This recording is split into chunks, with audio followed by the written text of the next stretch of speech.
Alright, so moving on to the next segment. I'll be sharing my quick MMA/UFC takes. These are the following takes that I have for you guys on the Combat Series this week. So starting off with last night in the world of MMA, starting off with my thoughts on UFC 301. Last night in the main event of UFC 301, we seen Alexandria Pantoja successfully retain his flyweight championship against Steve Erceg by decision, and he's still the flyweight champion in the sport of MMA inside the UFC world. So I thought that fight last night was a competitive fight between the two respective flyweights. Pantoja won this fight, I do believe, based off of ground control. Now, heading up into the 5th round, I had this fight scored 2-2. I had it at a tie heading into the 5th and final round of that championship fight.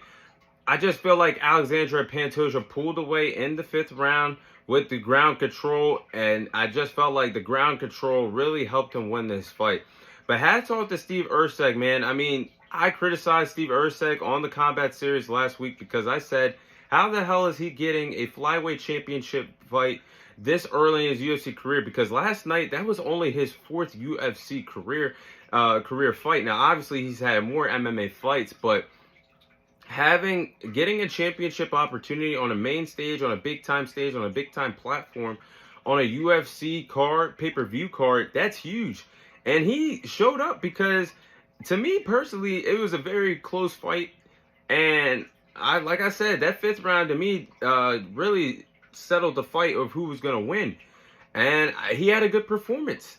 And he busted up Alexandria Pantoja with some elbow strikes. He was busted open, bleeding like a stuffed pig, like my guys Jim Ross and Jerry the King Lawler would say back in the day, in the WWE days. But yes, busted him up with some elbow strikes. And Steve Erceg was using this boxing background during this fight. He looked pretty good. And I thought he fought well enough to win this fight. I know him and his team are like, damn, we're just a few moments away. And maybe a few more, if they adjusted just a little bit more, they'd be sitting with the flyweight title today. But I do believe that he has a great opportunity, and we could see this fight down the line again one day in the flyweight division if both stay at this division. Now let's talk about the UFC 301 co-main event between Jose Aldo and Jonathan Martinez. You had Jose Aldo return and win this fight by decision against Jonathan Martinez. To me, Jose Aldo looked pretty good for somebody that took 2 years off from the octagon, who retired in September 2022. Jose Aldo stepped into the octagon, looked like he did not miss a beat. He looked pretty good for somebody that took a 2-year layoff from the sport of MMA, being inside the octagon.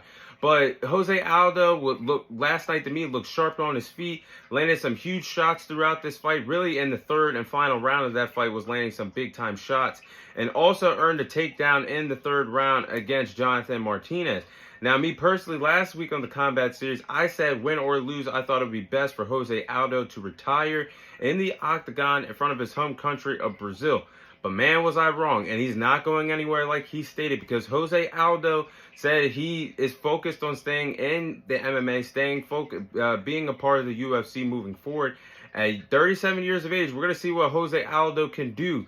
But he's in a deep bantamweight division at 135 that has a lot of talent. So we're going to see if Jose Aldo can climb up the ladder one more time in the bantamweight division and make himself a true championship contender to possibly fight Sean O'Malley, whoever has the bantamweight title one day in the near future, if he climbs up the mountain and continues to stack up big wins. I'm looking forward to seeing what Jose Aldo can do in the MMA moving forward. Now, let's talk about the featherweight champion, Ilia Topuria. Ilia Topuria, as we know, is the featherweight champion. He won the title at UFC 298 earlier in the year, defeating Alexander Volkanovski by knockout in the 2nd round. But now that I look at it, I'm getting disgusted, because what I'm looking at here, I really wish it was Alexander Volkanovski who retained the featherweight title instead of losing at UFC 298 to Ilia Topuria, because I feel like Ilia Topuria is already on his way to becoming one of the, if not the most disliked champion in the UFC today, and he hasn't even had one damn title defense yet in the featherweight division.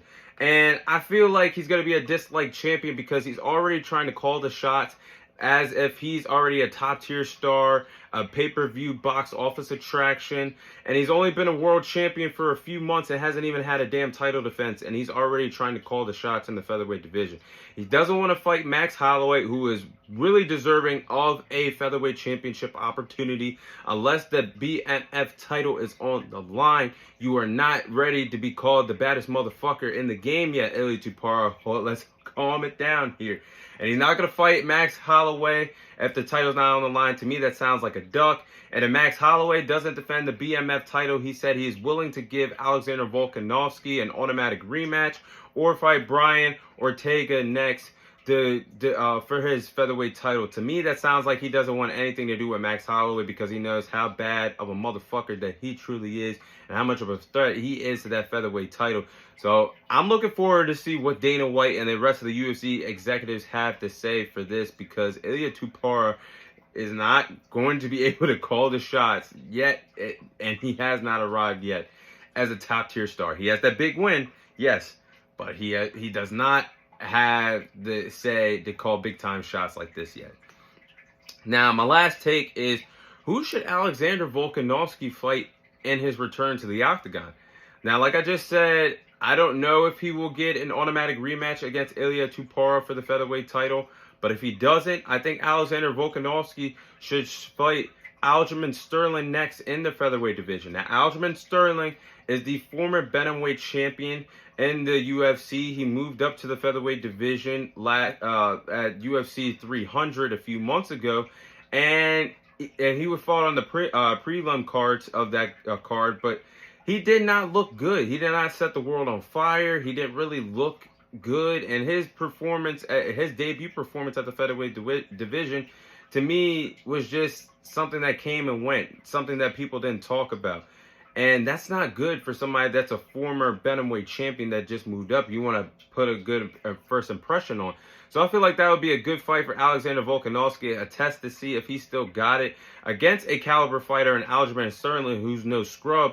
He just didn't look good in his featherweight debut. So I think that'd be a fun clash to put on a UFC co-main event on a UFC pay-per-view, or that could headline and main event a UFC pay-per-view. So we'll see. I think that'd be a fun fight, though, between Alexander Volkanovski, an all-time great at the featherweight division, against an up-and-coming rising star in this division, and Aljamain Sterling.